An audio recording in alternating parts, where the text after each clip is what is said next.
Hi guys, it's a redirect to my reaction to One Piece episodes 648, 649 and 650. Some great episodes again.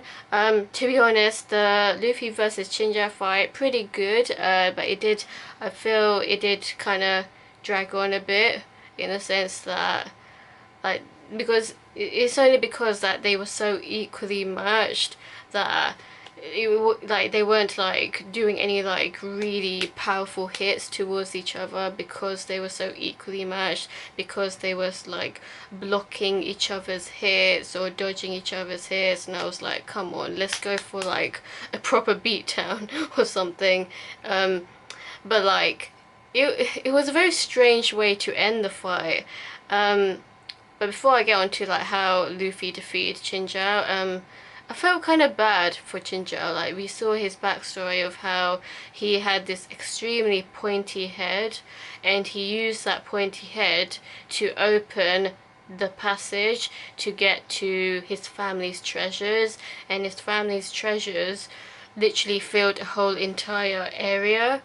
And it was blocked by this ice that can never be broken unless it's his pointy head. So I thought, how does the ice only answer to his pointy head and nothing else? They didn't explain that part, but okay. So a lot of, basically he's protecting his family's treasures from pirates, from thieves, and from stealing it, because it's a lot of treasure that he has. So that's why he very much valued his head, his pointy head. He was known as Chinjao the Drill. So he had a very powerful pointy head as well. But then Garp came along and he said that he resented Garp because he was the one that made him lose that pointy head. And oh my god, when I saw that scene, I was so shook. Like, he literally, his pointy head was like this, and like, because Chinjao was charging at him with this pointy head. And then Garp came with his fist and then just literally compressed it, and I was like, what the fuck? I was like shook, like, because it's his head, so how is it not cracking? Why is it like metal, like as if you're mending metal or like mending plastic or something? Like, why is it so fluid, his pointy head? Like, I didn't quite understand why his head was like that, considering that unless it's an implant that he put in, a pointy head implant, just so that he can open his family's treasures. If it's not an implant, then I literally have no idea how his head is like working, like as if it's fluid and not entirely like solid, if you get what I'm trying to say. If it's part of his head, then it should be like his skull, you know, it's a pointy skull. But it acted like as if it could be mended, and I was like, what?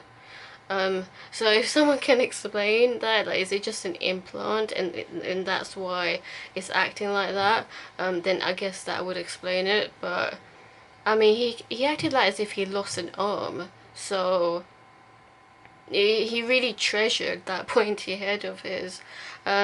So because of that, he wasn't able to actually open his family's treasures, and he just kind of lost a part of himself. So yeah, I can understand to some extent Chinjao's point of view, but at the same time, you shouldn't resent Luffy for that, because Luffy did nothing about that, and he's nothing like Garp either. And Luffy was like probably trying to tell him, like, I'm nothing like my grandfather. So he was given no choice but to like fight to the fullest. He went into gear 2 against Chinjao.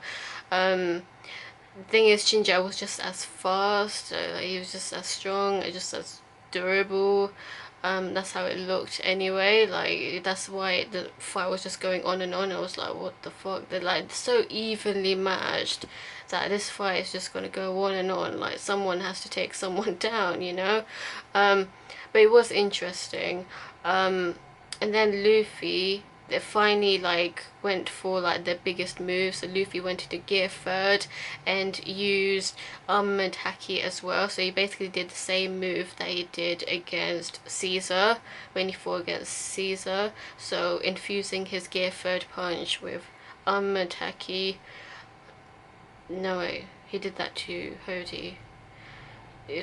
Anyway, so he used that move, and then Chinjao used his head. Like, this guy doesn't learn a thing, does he? Like, he hasn't really, like... But it did actually do him a favor. He actually brought his pointy head back. So, like, Luffy actually managed to, like, compress his head to become pointy again. And I was like, what? How the hell does that work? Come on. That's just ridiculous. But, like, I mean, Chinjao did appreciate Luffy doing that for him, so I guess the resentment is gone now. So that's a good thing, at least. So yeah, Luffy won that fight.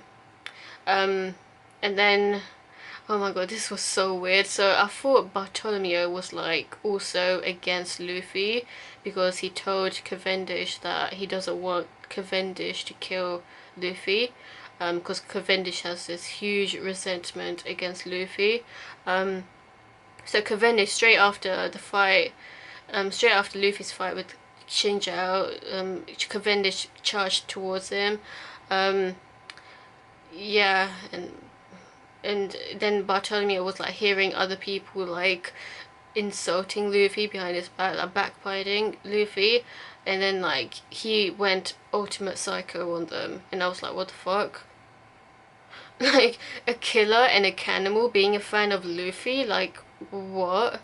So this guy seriously has issues. Like, he was getting this guy's tongue out and then holding a sword to it, like, and then like he was like threatening him so much, and it was like crushing his body as well. Like, damn, this guy has issues. So a cannibal and a killer just happens to be a fan of Luffy. I don't see the connection there, but it looks like Hancock has some competition. Oh, that's funny. But like, in all seriousness now, I don't really totally get why he's a fan of Luffy. Luffy would never take over a bunch of towns unless the town people are like on his side. Unless it's to like overtake over a dictator or something. I don't know how that works, but like, you know what I mean. So yeah, and then like Rebecca, because Luffy was getting chased by so many enemies, and Burgess now knows that he is Straw Hat, so I'm looking forward to the Burgess versus Luffy fight. I want to see how that goes down, but I'm also quite scared about that because, you know, Burgess is one of Blackbeard's subordinates, so surely he would be even stronger than Chinjao, probably. So yeah, he would be stronger than Chinjao.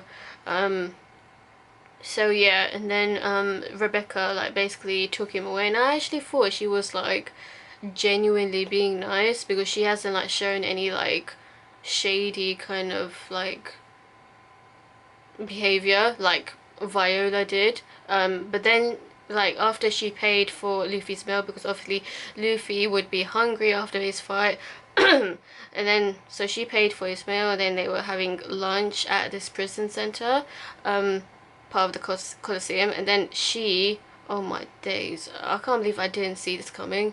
So basically one of the prisoners basically choked Luffy from behind, and then Rebecca got out her sword to kill Luffy. She was about to kill Luffy, but obviously Luffy, being very strong, he managed to get out of being killed, and then he pinned down Rebecca with ease, and then just continued eating like as if nothing happened. So and because like Rebecca gave him food, he doesn't want to like kill her or like beat her up or anything. So I thought like, alright, but so basically like she wanted to kill Luffy to fulfill her true purpose, because she wants to get the devil fruit herself. I don't know what her deal is with the prisoners there, the convict, because they're all convict gladiators, Rebecca and the prisoners that were there. They said that the Colosseum, the fights in the Colosseum, originally they were not supposed to be fights to the death, but after Doflamingo became king, they became fights to the death, and convict gladiators had to like take part in the fight, otherwise they'll never get out. But they have to win 1,000 times if they wish to get out. And now I'm just like, are you fucking kidding me? That is just impossible. That's literally impossible. And they said it was literally impossible to do that, because you can just like get and they all looked really bruised up. They looked so wounded already, so it's like, oh man, that's so fucked up. Like, just because they were going up against the Don Quixote family, they were imprisoned and became convict gladiators, and their only way out is to like win, but not just win, but 1,000 times. Like, are you fucking kidding me? Like, I might as well die here, man. You get me? Like, ugh. It's just, you know what? It's like, there's such a dark side to Dressrosa. It's not just that, but like the toys as well. The toys are currently going to the Shady factory to save the 500 workers there, because they're working against their own will. So yeah, a lot of people are getting turned into toys. Yeah, there's so many different things going on at the moment, but it's making things really interesting. So yeah, I'm looking forward to the next couple of episodes. What do you think of these episodes? Let me know and stay tuned for more.